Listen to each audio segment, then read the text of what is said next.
আসসালামু আলাইকুম। Hello everyone, welcome to শেষ সকাল ব্লগ। সবাই কেমন আছেন? আশা করি দেশ বা দেশের বাইরে যে যেখান থেকে আমার এই ভিডিওটি দেখছেন, আমার সকল প্রিয় প্রিয় আপু ও ভাইয়ারা সকলে ভালো আছেন, সুস্থ আছে। আপনাদের দোয়া এবং আল্লাহর অশেষ রহমতে আমিও ভালো আছি, আলহামদুলিল্লাহ। তো ভিউয়ার্স, ঈদের 2 দিন পরে এই সকাল সকালে ভিডিওটি আমি শুরু করলাম। তো সকালবেলা ঘুম থেকে উঠেই আমি এসে দেখতেছিলাম মানে ফুল গাছগুলোর কি অবস্থা। তো এসে মনটা আসলে মানে ভালো হয়ে গেল, এত সুন্দর করে মানে ফুলগুলো ফুটে আছে দেখে। তো ফুল গাছগুলো ভাবতেছি আবার ছাদে নিয়ে দিয়ে আসবো, কারণ এখানটায় আলো বাতাস বা মানে কিছুই পাচ্ছে না, এই কারণে। তো ভিউয়ার্স, এরপর আমি সকালের যেসব কাজকর্মগুলো থাকে সব কিছু গুছিয়ে নিলাম, আর নাস্তাও বানিয়ে ফেললাম। এখন আপনাদের ভাইয়া এই যে মানে উঠে গেছে ঘুম থেকে, সে ফ্রেশ হতে গেছে। আর আজকে সকালে নাস্তার জন্য আমি এখানে রুটি বানাইছি, গমের আটার রুটি। আমি আমার বাপের বাড়ি থেকে আসার সময় যে গমের আটাটা নিয়ে আসছিলাম, ওই আটা দিয়ে আজকে আমি রুটি বানাইছি।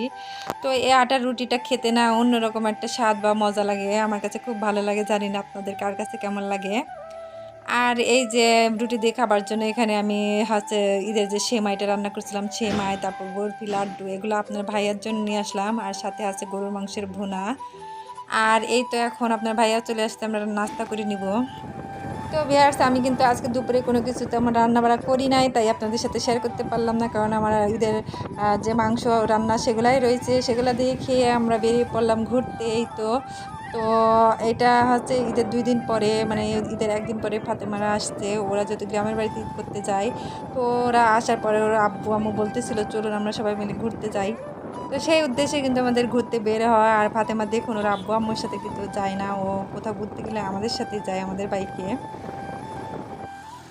তো ভিউয়ার্স, আপনাদের সাথে মানে এই দৃশ্যটুকু আমি শেয়ার করতেছি, আপনারা জাস্ট দেখুন। মানে সূর্য ডুবে ডুবে ভাব, মানে এতটা সুন্দর লাগতেছিল কি বলবো। আর আসল কথা কি শোনেন, আপনার ভাই কিন্তু অনেক দূর চলে গেছিলো সামনের দিকে। তো তখন আমি ভিডিও করতেছিলাম না, আপনার ভাইরে বললাম ইস মিস হয়ে গেছে সূর্যটা ডুবে ডুবে ভাব, আমি ভিডিও করতে পারলাম না। এই জন্য আপনার ভাই কী করছে, আবার বাইক পেছন থেকে এনে পরে আমার বলতেছে না এবার ভিডিও করো। এই জন্য আস্তে আস্তে গাড়ি চালিয়ে যাচ্ছিলো।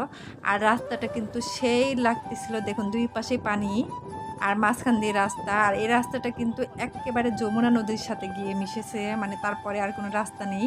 তো আপনারা দেখতে থাকুন। আর এই যে ফাতেমা বুড়ি দেখুন কিভাবে ধরে বসে আছে। তো ভিউয়ার্স, আমরা কিন্তু মানে যমুনা নদীর অনেকটাই কাছাকাছি চলে আসছি, কারণ এই টার্মিনালটা দেখতেছেন, এটা কিন্তু মানে নির্মাণ করা হয়েছে যমুনা নদীর যে ফেরিঘাট টার্মিনাল, সেই উদ্দেশ্যে। তো কিন্তু টার্মিনালটা তৈরি করার পরে আর ফেরিঘাটটা চালু হলো না, কি কারণে হলো না সেটা সরকার ভালো জানে, আর এই এলাকার মানুষ ভালো জানে, আমি হয়তো জানি না। আর এই যে এটা বাংলাদেশ অভ্যন্তরীণ নৌ পরিবহন কর্তৃপক্ষ বাহাদুরাবাদ ফেরিঘাট টার্মিনাল। তো টার্মিনালটার ভেতরে কিন্তু অনেক সুন্দর, কারণ এর আগে আমরা কয়েকবার ঘুরতে আসছিলাম, কিন্তু মাঝখান দিয়ে এটা বন্ধ করে দিছে। তো আজকে মেঘ না চাইতে জল, আমি তো অবাক, কারণ এটা সচরাচর খুলে দেয় না। তো ঈদ উপলক্ষে হয়তো বা খুলছে ওরা। তো এসে দেখি মানুষজন, পরে আপনার ভাইয়া জিজ্ঞেস করলে ঢুকতে দেবে কিনা, তো ওরা ঢুকতে দিল। তো আমার খুবই ভালো লাগতেছে আর খুশি লাগতেছে, কারণ জায়গাটা অনেক সুন্দর। আপনাদের সাথে শেয়ার করতেছি, আপনারা নিজেরাই দেখুন।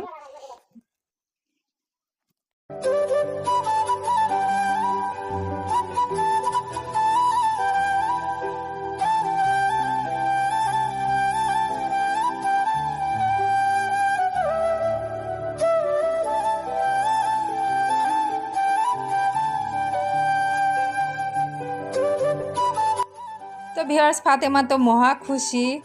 আর দেখুন সে কিন্তু এখনও আমাদের সাথে একলা একলাই রয়েছে। ওর আব্বু আম্মু কিন্তু এখনও আসে নাই, কারণ ভাইয়ের একটু কাজ পড়ে গেছে, এই জন্য আসতে ওদের দেরি হচ্ছে। আর আমরা আগে ভাগে চলে আসছি ওকে নিয়ে। অবশেষে ফাতেমার আম্মু আব্বু আর ওর ভাই তাও চলে আসলো। আসার পরে তারপর আমরা আরও এদিকে আসলাম ঘুরতে। আর এই পাশে তো অনেক সুন্দর সুন্দর ফুল গাছ। তো আমি সব ফুল গাছগুলো দেখতেছিলাম, কোনটার গন্ধ আছে কোনটার গন্ধ নেই। আর এই যে ফাতেমা সারাক্ষণ কাক্কার পিছনে, মানে কাক্কা কাক্কা বলে পাগল। ওর আব্বু আম্মুর কাছে যাচ্ছেই না, কাক্কার কাছে সারাক্ষণ থাকতেছে। এই যে এই পাশেও অনেক ফুল গাছ আছে। আর এই যে মানুষ সব ঘোরাঘুরি করতেছে যার যার মতো, মানে এতদিন পরে ঢুকতে দিছে। এতে মানুষ খুশি। আর দেখুন পরিচর্যার অভাব, আমার মনে হয় অনেক দিন ধরে জঙ্গল বেঁধেছে। আর এটা কিন্তু টার্মিনালের মসজিদ, আর মসজিদটাও খুবই সুন্দর।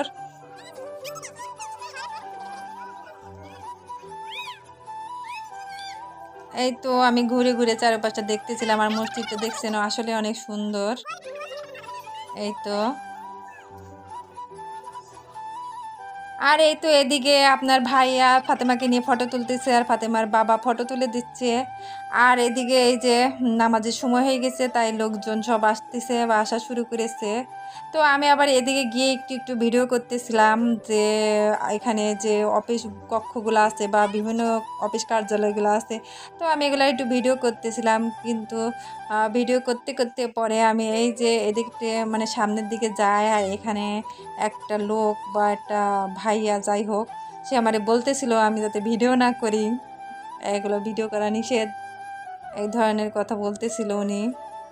তো আমি তাকে জিজ্ঞেস করতেছিলাম, আমি তো এটা বলতেছিল ফেসবুকে ছাড়া যাবে না, তো আমি বলতেছিলাম আমি তো ফেসবুকে ছাড়বো না, এটা আমি তো ইউটিউবে ছাড়বো ব্লগ ভিডিওতে।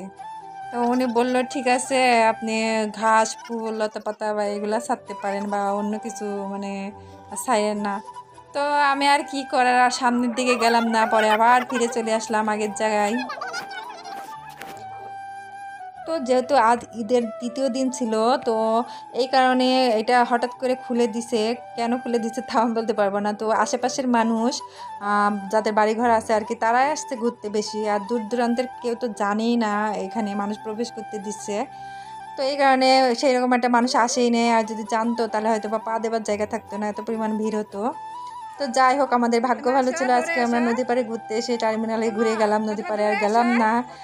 আর এই যে এখানে সন্ধ্যা নেমে আসছে, তো আমরা এখান থেকে চলে যাব, কিন্তু চলে যাবার আগে আপনার ভাইয়া মানে এখানে অনেক কাঠবাদাম গাছ আছে, তো সে চাচ্ছিল একটা কাঠবাদাম ছিঁড়বে, ছিঁড়ে দেখবে ভেতরে আসলে কি কাঠবাদাম হয় কিনা।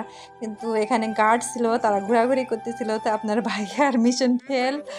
আর এই তো এদিকে কাঠবাদামের নিচে সুন্দর করে তাহিদ রেস্ট করতেছে, ঘুরতে ঘুরতে সে একটু হয়রান হয়ে গেছে আর কি। তো ভিউয়ার্স এখন আমরা এখান থেকে চলে যাব ব্রহ্মপুত্র নদীর পাড়ে। আর যেহেতু রাত হয়ে যাবে আর আমি আর কিছু আপনাদের সাথে শেয়ার করতে পারতেছি না, তো এখান থেকে আমি বিদায় নেব। তো সকলে ভালো থাকবেন, সুস্থ থাকবেন, আল্লাহ হাফেজ, আসসালামু আলাইকুম।